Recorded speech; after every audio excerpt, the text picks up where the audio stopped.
When my wife and I got married, we decided that we weren't going to own a television. Yes, we were one of those couples, early 20s, and ready to make a kind of lifestyle choices that went against the norms of society.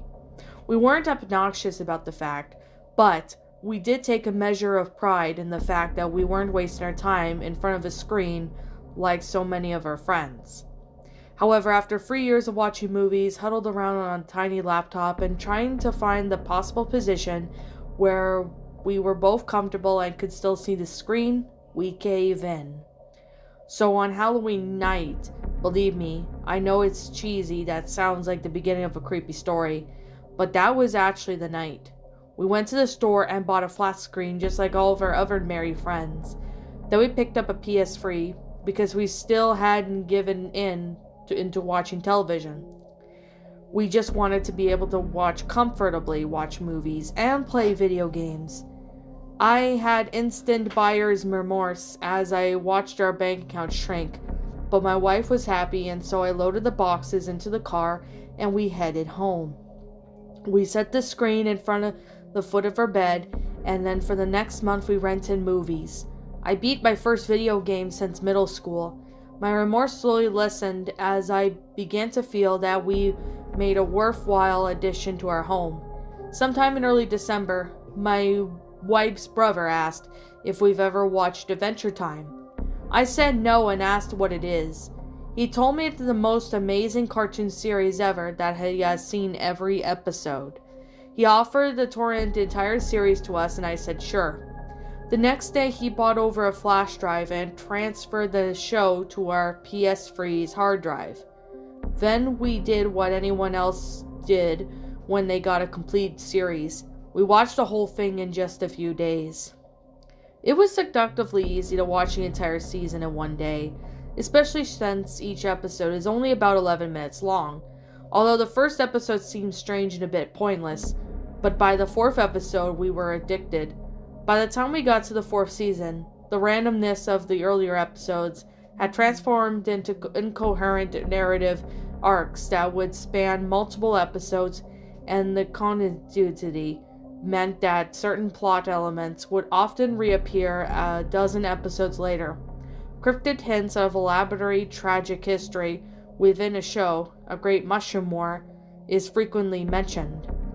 Made us begin paying attention even to the slightest references and passing remarks made by the characters.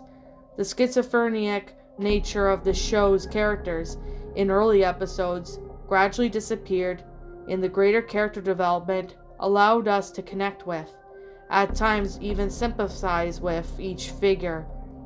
Some episodes were even able to strike generally emotional notes, though they were always quickly retreated back to the lighthearted and brightly animated essence of the show. For those of you who have not watched the show, I feel like I should give a brief explanation. Adventure Time is a cartoon that follows the adventures of Finn the human and Jake the dog in the colorful land of Oo. Finn is the last remaining human on Earth and is determined to be a great hero. Jake has magical powers and is there to protect Finn on his adventures. Their adventures usually center around rescuing one of the many princesses in Oo. Dozens of races inhabit Oo. The Candy People and the Candy Kingdom would be an example, and each has their own princess. Princess Bubblegum in that case of the Candy People. The primary cause of trouble in the land of Oo is kidnapping of princesses by the lonely Ice King. More misunderstood than actually evil. The Ice King desperately wants to marry a princess, and Finn and Jake regularly have to invade his ice fortress on rescue missions. However, there were rarely any hard feelings between them, and several episodes the Ice King even begs the heroes to be friends and hang out. When not battling the Ice King, Finn and Jake play video games, fighting monsters, travel Oo looking for anyone that needs help. In many ways, the show crossed between Calvin and Hobbes, where the wild things are. Needless to say, my wife and I loved the show, and soon we arrived at the final episode of our hard drive, the season 4 finale. I talked to my brother-in-law earlier that day and told him we were almost at the end of our last season. He got excited and told me that the last episode was called The Lich, and it was a cliffhanger that carried over to the first episode of Season 5. I was pretty excited myself when I got off the phone, and we hurried home that night to watch our final few episodes. It was after midnight by the time it reached the last remaining file of our PS3 hard drive, but there was no way we were going to sleep. I quickly selected the file. However, when I highlighted the final episode, the title read, "It's Not My Fault." That's very strange. I thought every other episode had been properly titled and played perfectly. It seemed odd that the very last one would be one mislabeled. I scrolled back through the previous episodes, now afraid that somehow an episode had gotten out of order and that we actually didn't have the season finale. I did a quick internet search to see if perhaps it was an alternative title for the finale, "It's Not My Fault." It did not appear in any of the episodes list I could find, and we were left with no other option but to watch the obnoxious episode and tried to find the finale later. As I clicked on the file, I noticed that instead of being the usual 11-minute episode, the menu showed as being a full 30 minutes long. I assumed that it was either a waste of space or perhaps whoever created the torrent had included whatever cartoon came on after Adventure Time. I don't think my wife noticed the time difference, and I didn't feel like I needed to point it out. The familiar opening sequence and a catchy theme song played just like any other episode. I shrugged my shoulders. Nothing seemed out of the ordinary. The show opened with Finn chasing Jake around their treehouse. Jake had found Finn's diary and was threatening to read it out loud. Finn screams that he had better give it back. After destroying several rooms, Jake suddenly stops and calmly hands the book over to Finn. Finn is surprised and asks why he gave it up so easily. Jake says that he was never really going to read the diary because he respects Finn's biz too much, and that everyone, especially heroes, deserves some privacy. "Besides," said Jake, "I already know what's in there. A bunch of mushy stuff about Princess Bubblegum." Jake transforms himself into the shape of Princess Bubblegum and begins making kissing noises. Several penguins were walking by the window at the moment and spot Princess Bubblegum Jake. They break into the wall and excitedly begin to carry Jake away. Finn chases them with his sword drawn. Jake escapes by transforming himself into a giant dog and barking ferociously at them. All the penguins scattered in terror except one, who Jake was able to catch with his lasso hand. Finn points his sword at the penguin and demands to know why they were trying to kidnap his best friend. The penguin refuses to answer. Jake realizes that he only wanted him because they thought he was a princess, and Finn asks if the Ice King is kidnapping the princess again. The penguins glance around nervously before nodding his head. Finn tells Jake that they have to rescue the princess and asks what it is. "Adventure Time," says Jake. The next scene shows Finn and Jake leaping through the window of the Ice King's fortress. The Ice King was surrounded by his army of penguins and is facing the giant cage and laughing. The cage holds every princess in the land of Ooh, with the exception of Princess Bubblegum. Finn demands what the Ice King surrender and release the princesses. The Ice King continues laughing and tells Finn and Jake that they can't stop him this time. 5 giant penguins suddenly appear and grab Finn and Jake. As the heroes struggled against the penguins, the Ice King begins to explain his plan. "You know I've always wanted to marry a princess," he says. "Well, tonight I shall have my wish. As you can see, I have captured every princess in the land except one. We all know Princess Bubblegum is the lady of her word, and why is she not here? Even I speak, one of my penguins is delivering her a message. Either she agrees to marry me, or I will kill the other princesses. You and I both know which choice she'll make. She's just too noble."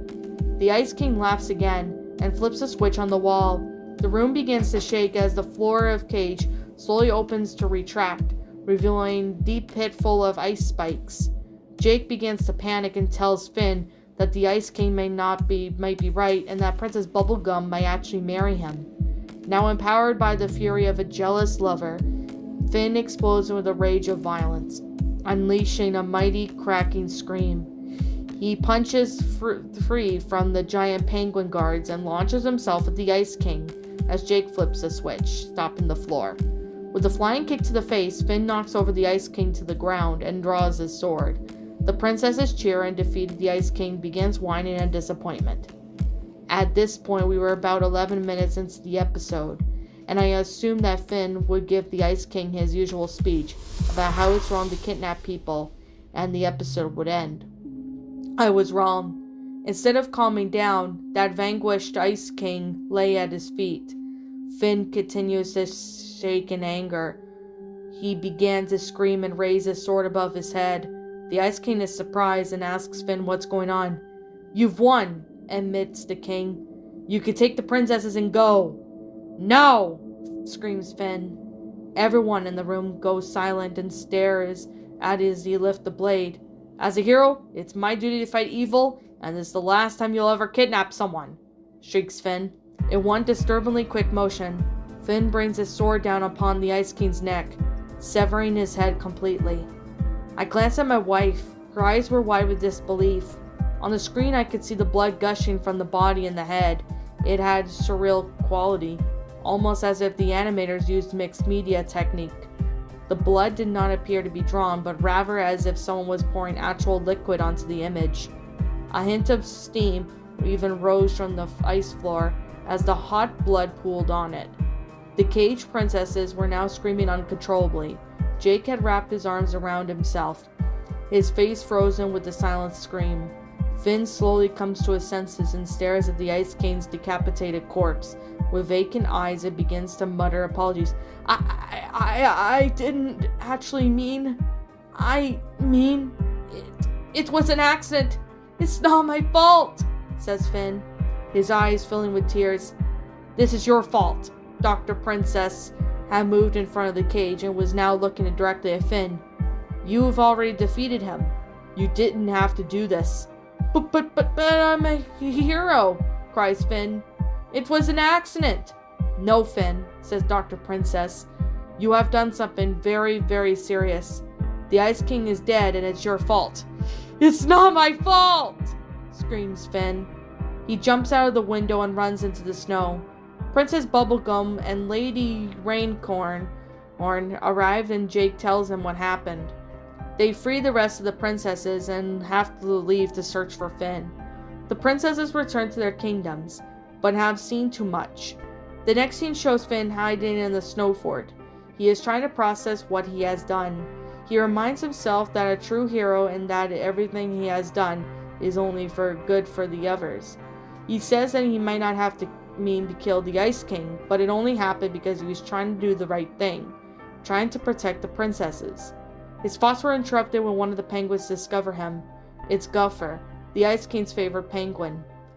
Gunfer begins honking loudly to alert the others. Finn grabs the penguins and puts a hand over his mouth, but Gunfer bites him. Finn draws his sword and points it menacingly on Gunfer, telling him to be quiet. Gunfer stops honking and begins to accuse Finn with gestures and squeaks. Finn screams that he's not a murderer. Gunfer continues to blame Finn, slowly moving towards him and pointing his flipper until he's backed Finn into the corner. Then he jumps on Finn's chest and slaps him across the face. Something inside of Finn snaps. With a sense of raging anger, he throws Gunfer off and screams at the top of his lungs, "It's not my fault!" In another sickening fluid motion, Finn arcs his sword and slices Gunfer completely in half. The vivid blood begins to pour from his body.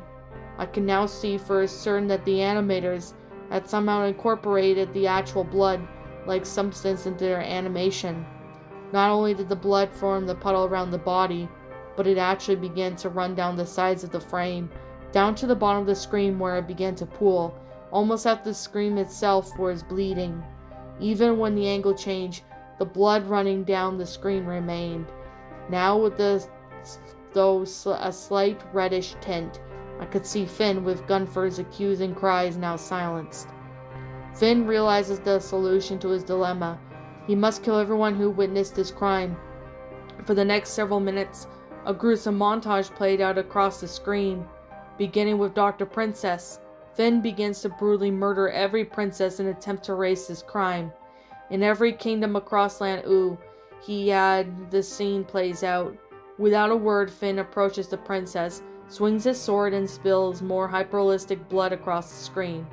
By the end of the montage, I can hardly see the characters through the red streaks.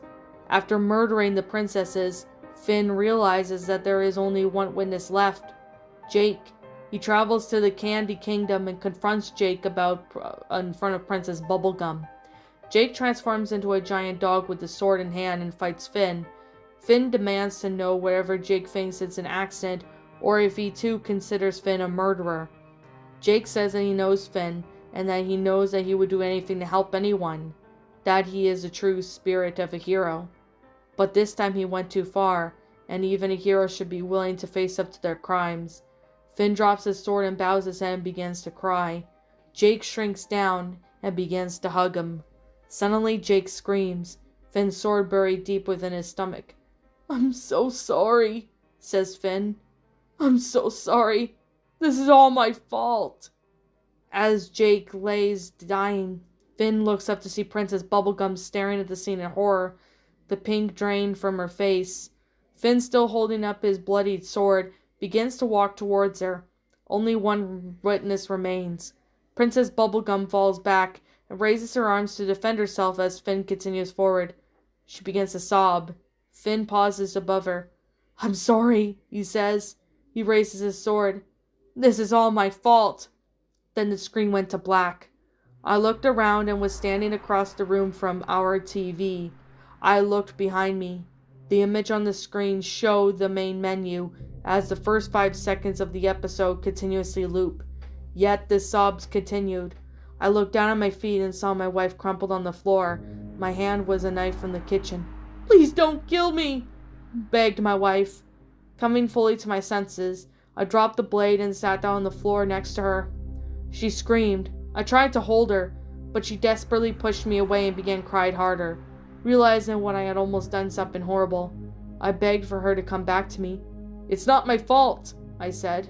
My wife erased the files from the third hard drive that morning. She said she never wanted to watch that show again. When I asked her what it had seen, she said that the episode ended after 11 minutes like all the others, and that it was soon had ended. I slipped into some kind of trance. She said that I had no idea what I was talking about when I began to try to describe the episode to her, and discussing it only made her cry. I begged my brother-in-law to show me where he had downloaded the files from, but he couldn't remember. Now you may be wondering why I'm choosing to share this story. It's quite simple. Nobody believes me when I tell them what I saw. They all believe that it was my fault, that I had really tried to kill my wife. Now I'm sharing this in hopes that one of you, although morbid curiosity perhaps, will look out for the same torrent I was given. Maybe you will find and you'll be tempted to watch the last file. Maybe you will see the same thing I did. And as I wait for that fatal curiosity to overtake someone, I'll keep my eyes on the news, just hoping that someday there will be a story about someone who killed their family and blamed it on a cartoon they watched. Then I'll know, and then everyone will know, it wasn't really my fault.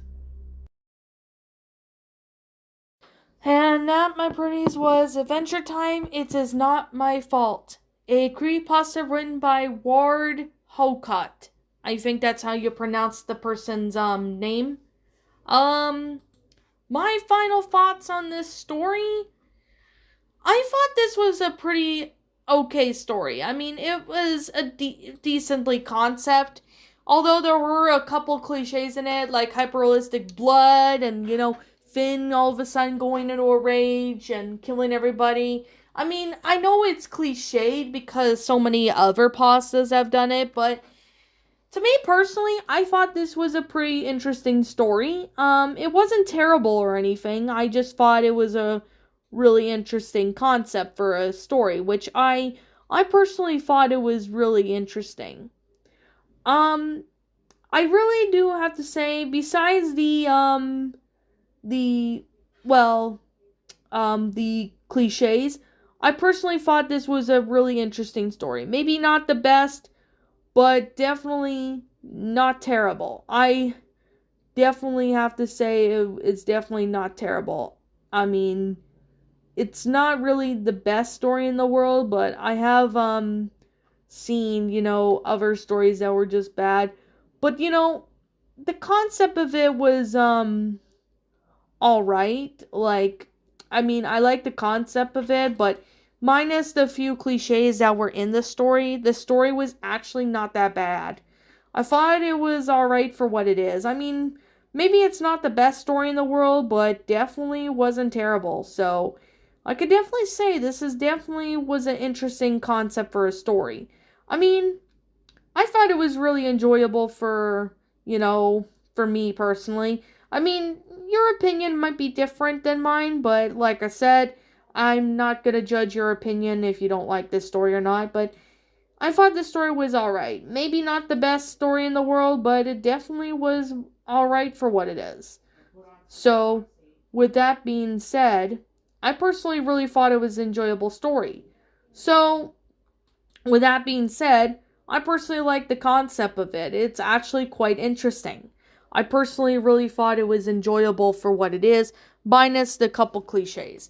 Now, the grammar was really good. I personally really enjoyed the fact that, the grammar was easy for me to read, so I was able to read this without any problems. That's a really good thing because, most creepypastas grammar isn't really that great, but this one was actually had pretty good grammar, so I definitely have to really say the grammar was really good as well as the sentence structuring.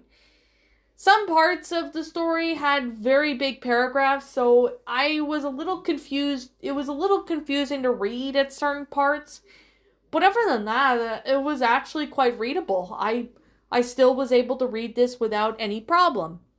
Now, I'll leave a link in the description down below so you guys can go check out this story if you're interested. But I definitely have to say this story was definitely not a bad one. Minus a few cliches and stuff that the story could improve on. But I thought this was an enjoyable story. I thought it was a decent story. Not perfect, but definitely decent.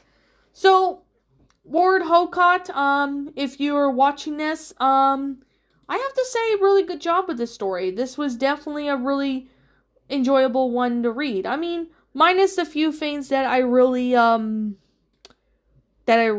I saw that didn't work out, but I thought this story was actually pretty good. I really enjoyed this. This was actually really nice.